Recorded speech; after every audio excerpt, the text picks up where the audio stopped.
dos meus livros, que eles sempre partem de um certo acontecimento, eu já estou implicada ali de cara na ideia de que vai ter passado, vai ter presente e vai ter futuro. De alguma maneira, eu vou ter que lidar com essas dimensões do tempo.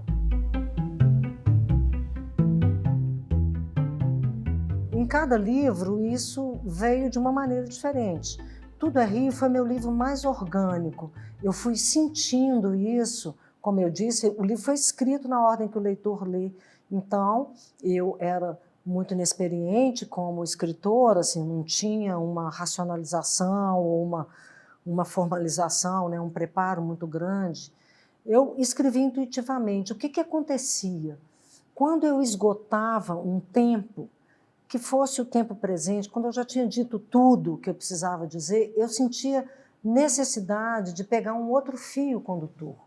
E era nesses momentos que eu ia no passado, e depois num passado de um personagem, ou na história de um dos personagens, onde eu apresentava um, apresentava outro, e eu fui quase que nessa respiração, nesse fôlego. Ou seja, eu esgotava uma situação, sei lá, contei a história de quando Lucia era pequena, eu tinha esgotado aquilo, eu sentia necessidade de ir para um outro momento. E assim eu fui encontrando o caminho do livro, quase que nessa perspectiva corpórea mesmo, assim, de sentir um esgotamento e sentir que eu precisava começar uma outra coisa. Então, a estrutura foi vindo assim. Não foi planejada, não foi rabiscada, não foi antecipada, ela veio na medida em que a história veio. No caso da natureza, a questão da estrutura, ela já tinha uma intencionalidade. Ela já tinha eu já tinha uma clareza que o acontecimento do livro são os encontros, é o encontro de Biá e Olívia. E eu já sabia que eu queria que uma parte desses encontros, como a Biá é uma personagem que está demenciando, eu queria que esses primeiros capítulos do encontro dessem ao leitor uma certa sensação de que ele faltava um pedaço para ele compreender exatamente o que estava acontecendo ali. É um certo sentimento de estar um pouco como se ele mesmo estivesse vivendo o que a personagem estava vivendo, experimentando uma certa ausência, uma certa confusão. Então, o leitor não saberia direito. Estruturalmente, eu queria que isso acontecesse, que depois viesse uma compreensão do que elas estavam falando, porque as duas personagens estavam falando do passado, estavam falando de coisas que tinham acontecido com elas. As duas estavam num momento de dor, num momento em que a amizade nascia, e que nascia uma espécie de um processo de análise, onde uma ouviria a outra, sabe? Onde uma escutaria a dor da outra. E nesse processo, a estrutura ela precisava do tempo, ela precisava de tempo, igual num processo de análise. A gente precisa de tempo, a gente não consegue chegar no analista e ter uma coisa linear. A gente vai pegando algumas coisas, se aprofundando nelas e outras. Então, eu também pensei na estrutura um pouco com essa lógica de que todo aquele livro é um certo processo de análise que acontece ali. E tem um momento em que Olívia toma a palavra e ela conta a sua história. Uma história que aí o leitor fica sabendo da história que Biá já sabia, mas a gente ainda não sabia. Ela já tinha contado para a personagem, mas a gente não ouviu, a gente não sabia a história. Quando ela conta essa história inteira, é possível que o leitor até deseje retomar os primeiros encontros. Eu tenho um leitor lá em Belo Horizonte, chamado Dr. Salvador, ele é um médico, e ele leu e ele falou comigo uma coisa muito legal. Ele falou, olha, esse livro é um livro para ser lido uma vez e meia, porque você passa pelos primeiros encontros, depois você compreende a história, e quando você volta no início, é como se você entendesse um monte de coisa que você não entendeu na primeira leitura.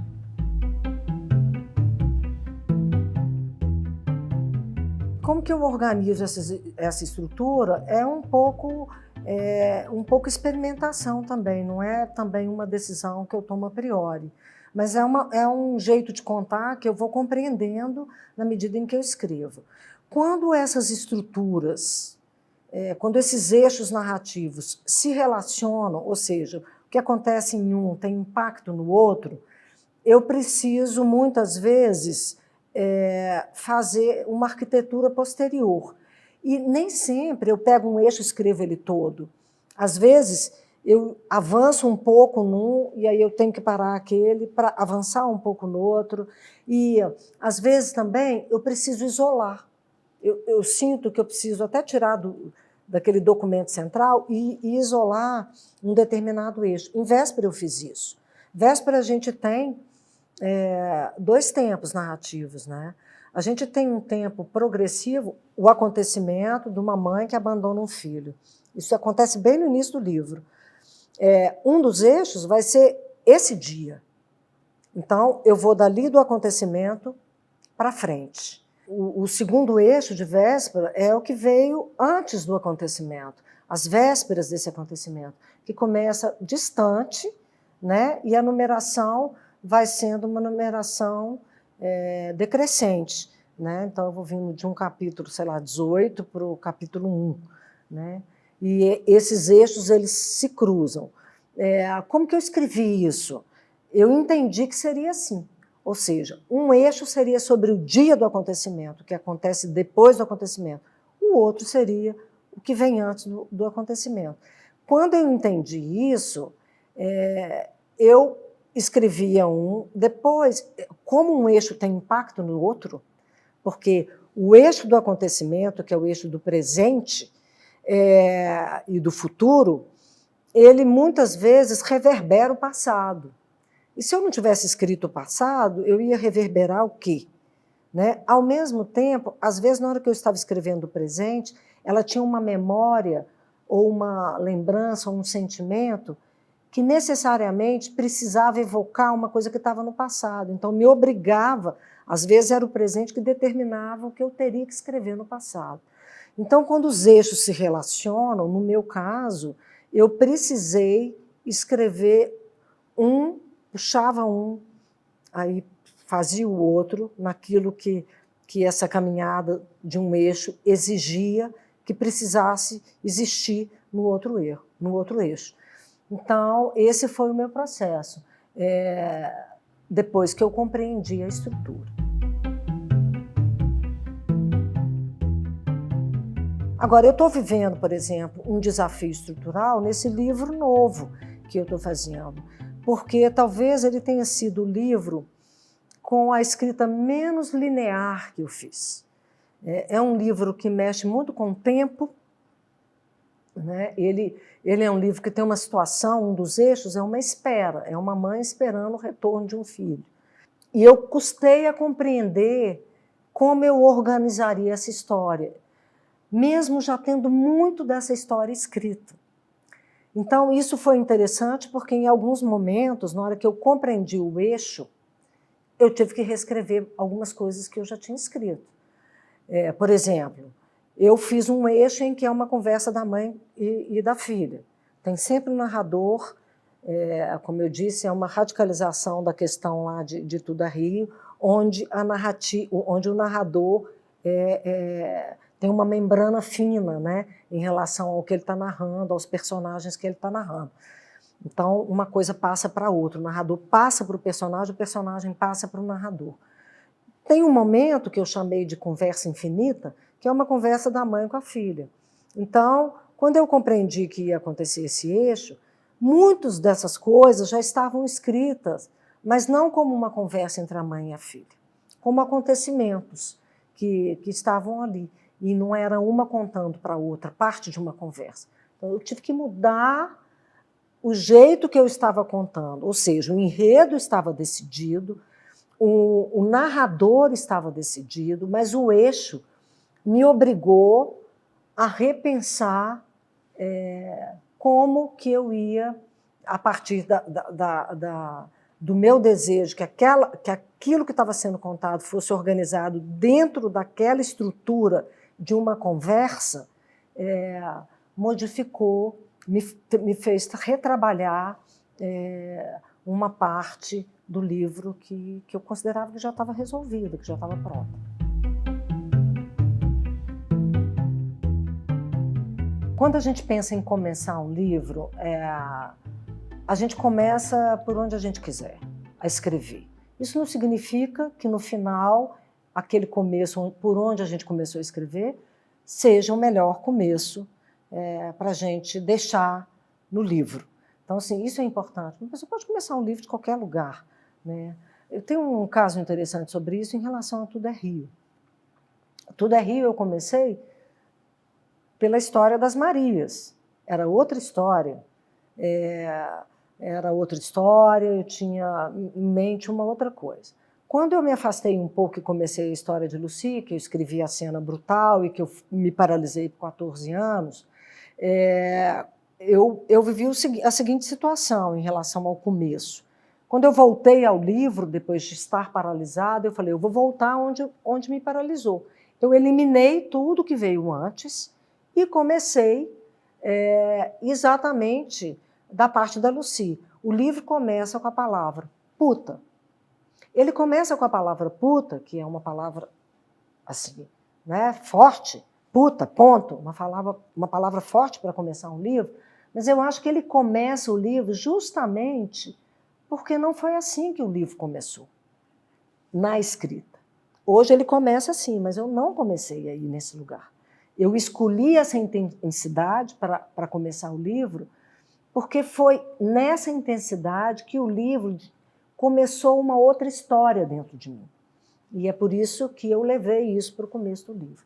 Então, assim, é sempre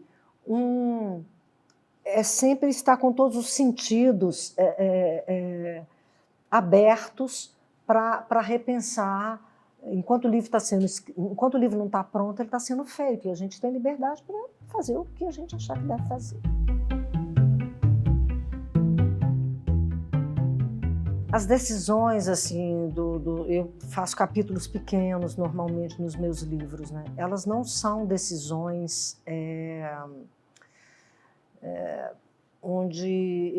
elas não são parte de uma estratégia para prender a atenção. Elas são, de fato, o esgotamento de uma ideia para mim, sabe? De uma coisa que tem que estar ali. Talvez pela minha formação como publicitária, que sempre trabalhei com formatos pequenos, assim, no sentido de um publicitário tem que fazer um filme que dura 30 segundos, que ele tem que ter começo, meio e fim, né? Às vezes, com sorte, dura 1 minuto. Né? Ele tem que fazer um título e fazer um texto que cabe ali no espaço de uma página, e ele tem que conseguir também ter uma visão ali de começo, meio e fim. Né? Eu tenho muito treino nisso, e eu tenho uma certa objetividade, assim, eu não consigo ficar, vamos colocar assim, eu vivo um esgotamento do que eu quero dizer, e aí eu não tenho mais nada para dizer, vamos embora para outro capítulo.